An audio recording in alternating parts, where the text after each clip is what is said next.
लेकिन मैं समाजवादी पार्टी से जुड़े हुए मित्रों से कहना चाहता हूं, भारत की विरासत पर आप गौरव की अनुभूति नहीं करते? कम से कम जिनके नाम पे आप राजनीति करते हैं उनके विचारों को ही मान लेते। डॉक्टर राम मनोहर लोहिया ने इस बात को कहा था कि भारत की एकात्मता के 3 आधार हैं, श्री राम, श्री कृष्ण और शिव शंकर, भगवान शिव। जब तक भारत की जनता इन 3 देव महापुरुषों के प्रति श्रद्धा का भाव रखेगी, तब तक भारत को भारत बने रहने से कोई रोक नहीं सकता। दुनिया की कोई ताकत भारत का वार माता नहीं कर सकता। डॉक्टर राम मनोहर लोहिया प्रखर समाजवादी थे। वे हमारी विचारधारा से जुड़े हुए नहीं थे, हां, कांग्रेस के विरोधी थे, अपने मुद्दों पर लड़ते थे।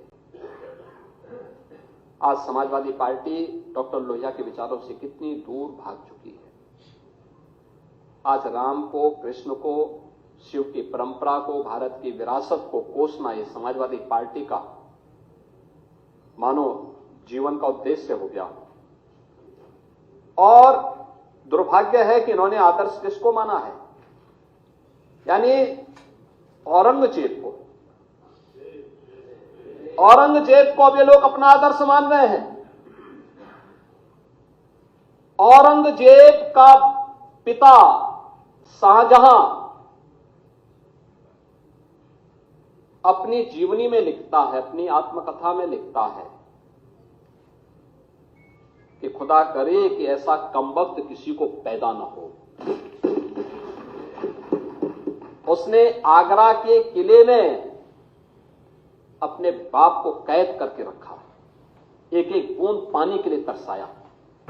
और अगर इनको औरंगजेब पर गौरव की अनुभूति होती है तो ये लोग कम से कम पटना की खुदाबख्त लाइब्रेरी में जाकर के एक बार शाहजहां की ही जीवनी को पढ़ लें, देख लें, उसकी पीड़ा को देखें।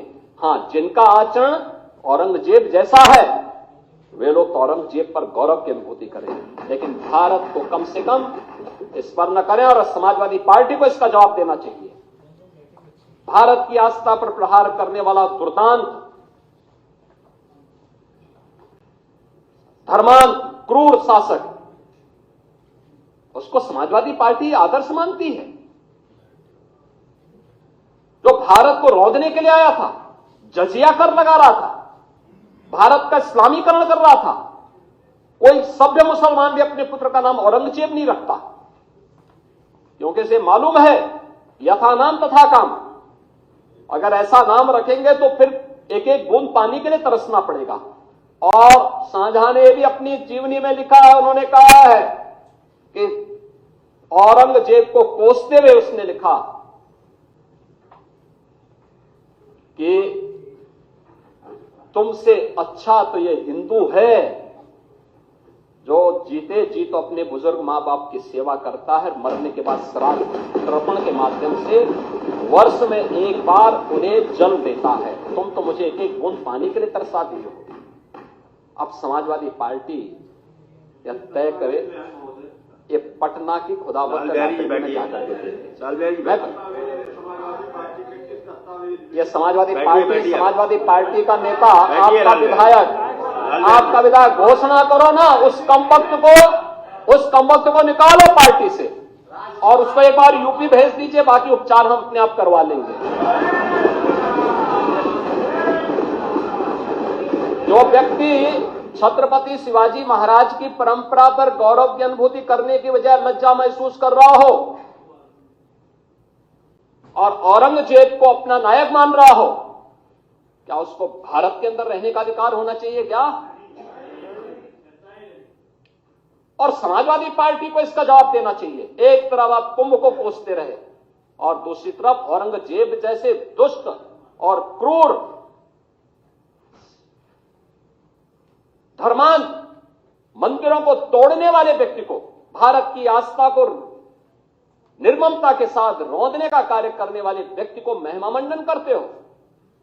आखिर कौन सी नस ऐसी आपकी दबी हुई है कि आप लोग अपने उस व्यक्ति पर, उस विधायक पर नियंत्रण नहीं कर पा रहे हैं? और इसीलिए मैं कहना चाहता हूं कि खंडन क्यों नहीं समाजवादी पार्टी है? समाजवादी पार्टी खंडन करे इसका। लाल बिहारी सुनिए, समाजवादी पार्टी को समाजवादी पार्टी को इसका खंडन करना चाहिए। समाजवादी पार्टी को इसका खंडन करना चाहिए और समाजवादी पार्टी को इसको बाहर निकाल देना चाहिए, निकाल देना चाहिए बाहर, या यहां बुलवाइए सम्मेलन में। उत्तर प्रदेश तो ऐसे लोगों का उपचार करने में बहुत देरी नहीं करता है।